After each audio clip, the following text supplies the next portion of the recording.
नमस्कार मित्रांनो, नर्सिंग एक ईश्वर सेवा मी आरोग्य त्या चॅनलमध्ये मी अक्षय तुम्हा सर्वांचं मनापासून स्वागत करतो. मित्रांनो, तुम्ही जर माझ्या चॅनलवर आता नवीन आले असाल तर चॅनलला सबस्क्राईब करा, व्हिडिओला लाईक करा आणि शेअर करायला नक्कीच विसरू नका. तर आजच्या व्हिडिओमध्ये आपण बघणार आहोत नॅशनल एड्स कंट्रोल प्रोग्राम म्हणजे राष्ट्रीय एड्स नियंत्रण कार्यक्रम. त्याच्याबद्दल थोडक्यात माहिती. GNM थर्ड इयरला 5 मार्काला टिपा लिहा जो क्वेश्चन असतो त्याच्यामध्ये विचारला जाणारा हा प्रश्न आहे. तर आपण बघूया. चला तर व्हिडिओला सुरुवात करूया. तर नॅशनल एड्स कंट्रोल प्रोग्राम म्हणजे काय आहे, तर इसवी सन 1987 साली भारत सरकार जो आहे त्याने राष्ट्रीय एड्स नियंत्रण कार्यक्रम सुरू केला. कधी सुरू केला, तर 1987 साली. हा कार्यक्रम राबवण्यासाठी आरोग्य व कुटुंब कल्याण मंत्रालयाने राष्ट्रीय एड्स नियंत्रण संस्था म्हणजे NOCO या स्वतंत्र विभागाची नाको या स्वातंत्र्य विभागाची स्थापना केली. या कार्यक्रमाचे सर्वसाधारण ध्येय काय आहेत, ठीक आहे. तर याची ध्येय आहेत देशातील HIV संसर्ग कमी करणे, एड्स निर्मिती आजारपणाचा व मृत्यूदर कमी करणे, एड्समुळे होणारे सामाजिक आर्थिक नुकसान कमी करणे. हे ध्येय गाठण्यासाठी HIV एड्सच्या संसर्ग प्रसारास आळा घातला पाहिजे किंवा आळा घालणे हे या कार्यक्रमाचे सर्वसाधारण ध्येय आहेत. आता या कार्यक्रमाचे प्रमुख उपक्रम कृती काय आहे ते आपण बघूया.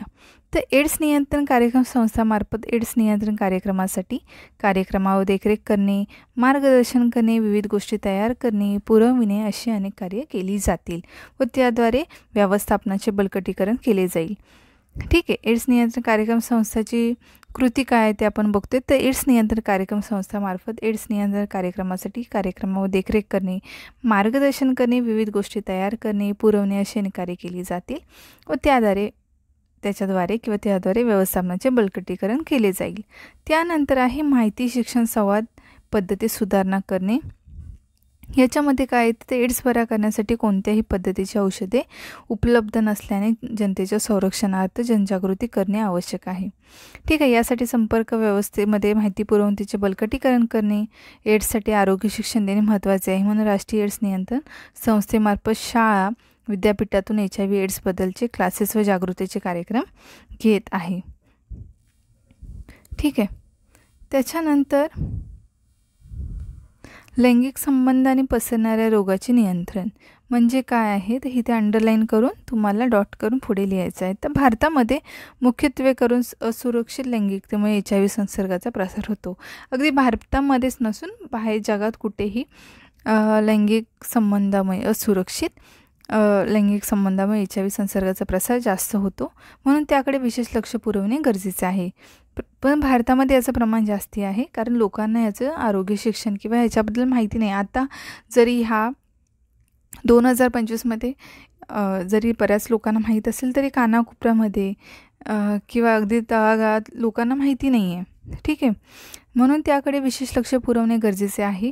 प्राथमिक आरोग्य केंद्रामध्ये लैंगिक संबंधाने पसरणाऱ्या रोगावरील औषधोपचार उपलब्ध करणे, त्यासह HIV एड्स नियंत्रण उपाययोजना उपलब्ध करणे, तसेच कॉन्डमच्या वितरणास देखील प्राधान्य देणे, औषधोपचार जो आहे प्राथमिक आरोग्य केंद्रावरती आपल्याला उपलब्ध करायचा आहे. ठीक आहे. त्याच्यानंतर सुरक्षित रक्त किंवा सेफ ब्लड म्हणतो ना ते. तर प्रत्येक रक्त संक्रमणापूर्वी रक्ताची HIV तपासणी अनिवार्य आहे. तर आपण HIV फक्त सेक्शुअल ट्रान्समिटेड डिसीज नसून इंजेक्शनद्वारे, अगदी सुईद्वारे किंवा ब्लड ट्रान्सफ्युजन आपण म्हणतो रक्तसंक्रमण, त्याद्वारे सुद्धा HIV होण्याचे चान्सेस असतात. म्हणून प्रत्येक रक्त संक्रमणापूर्वी रक्ताची HIV तपासणी अनिवार्य आहे. 815 रक्तपेढ्यांचे आधुनिकीकरण करणे, राष्ट्रीय रक्त संक्रमण परिषद सुरू करणे, देशामध्ये 154 प्रादेशिक रक्ताची जी तपासणी केंद्राची स्थापना करणे, जिल्हास्तरीय रक्तपेढ्यांना HIV टेस्ट किटचा पुरवठा करणे आणि 9 HIV संदर्भ केंद्र सुरू करणे. ठीक आहे. त्याच्यानंतर संपूर्ण देशामध्ये सर्व्हिलन्स केंद्र स्थापून त्यामार्फत जोखमीच्या ज्या व्यक्ती ओळखून त्यांची तपासणी करणे, रोग निदान करणे, रोग निदान निश्चित झालेल्या रुग्णांवर उपचार करणे, त्यांच्या पाठपुराव्यासाठी मार्गदर्शन करणे. रक्तपेढ्या ज्या आहेत ब्लड बँक ज्या म्हणतो आपण ब्लड बँक असतात, त्याच्यामध्ये रक्तघटक निर्मिती, रक्तदाते, डायलिसिस केंद्र या सर्वांसाठी मार्गदर्शक तत्त्वांचे मार्गदर्शक तत्त्व आहेत ते तयार करणे, गाईडलाईन्स तयार करणे. त्यानंतर वर्तमानपत्र, टी व्ही, रेडिओ यासारख्या प्रसारमाध्यमांद्वारे एड्स संबंधित माहिती शिक्षण देऊन जनजागृती करणे, प्रबोधन कार्यक्रम करणे, संवाद चर्चा कार्यक्रम करणे, म्हणजे जास्तीत जास्त लोकांपर्यंत ही माहिती पोचेल. त्यानंतर एड्स, HIV रोगामुळे होणारी वैयक्तिक, सामाजिक, आर्थिक पर्यायाने होणाऱ्या राष्ट्रीय हानी टाळण्यासाठी संशोधन करणे. त्याच्यानंतर आहे लैंगिक संबंधाने पसणारे रोगांवर नियंत्रण आणणे. लैंगिक सेक्शुअल ट्रान्समिटेड जे डिसीज आहे त्याच्यावर नियंत्रणाने निरोध म्हणजे कॉन्डम्स वापरण्यास प्रोत्साहन द्यायचं आहे लोकांना. इसवी सन 1990 ते 1992 भारत सरकारची मध्यम मुदतीची योजना. इसवी सन 1992 ते 1999 राष्ट्रीय नियंत्रण कार्यक्रम 1. त्याच्यानंतर इसवी सन 1999 ते 2006 राष्ट्रीय एड्स नियंत्रण कार्यक्रम 2. इसवी सन 2000 ते 2012 राष्ट्रीय एड्स नियंत्रण कार्यक्रम 3 ही योजना विकसित केली. याचे प्रमुख उद्दिष्ट काय होते? ते एड्सची साथ आटोक्यात आणणे, एड्सचे प्रमाण कमी करणे, हे उद्दिष्टांचे 4 टप्प्यात, हे उद्दिष्ट 4 टप्प्यात गाठले जाईल. हे म्हणजे याचं उद्दिष्ट होतं. ठीक आहे. हे जे नियंत्रण कार्यक्रम आहे त्याचं उद्दिष्ट होतं की एड्सची जी साथ आहे किंवा एड्स हा आजार आहे तो आटोक्यात आणता येईल आणि हे उद्दिष्ट साध्य करता येईल. तर ह्याच्यासाठी हे कार्यक्रम होते आणि त्यांचं एक कृती होती. म्हणजे कृती म्हणजे त्यांनी काय केली, ह्या कार्यक्रमात प्रमुख उपक्रम कृती जी मी तुम्हाला आता माहिती सांगितली ती होती. अशा प्रकारे राष्ट्रीय आरोग्य जो एड्स कार्यक्रम आहे त्याच्यामधील प्रमुख उपक्रम जे होते ते अशा प्रकारे होते, ते तुम्हाला मी सांगितलेले आहेत. आणि हे आहे सर्वसाधारण ध्येय काय आहे, तर देशातील HIV संसर्ग जो आहे तो कमीत कमी करणे आणि जे HIV ची लोकं आहेत किंवा त्याच्यामुळे मृत्यूदर आहे तो कमी करणे, हे मेन जे आहे ते ध्येय आहे राष्ट्रीय किंवा नॅशनल एड्स कंट्रोल कार्यक्रमाचा किंवा प्रोग्रामचा. तर अशा प्रकारे हा आजचा व्हिडिओ होता.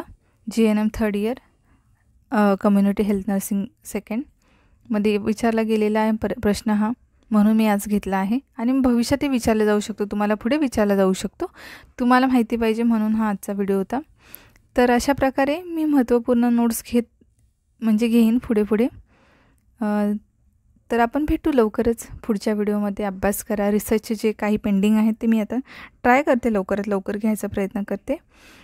भेटू आपण लवकरच पुढच्या व्हिडिओमध्ये. तोपर्यंत काळजी घ्या, मस्त राहा, स्वस्थ राहा, अभ्यास करा.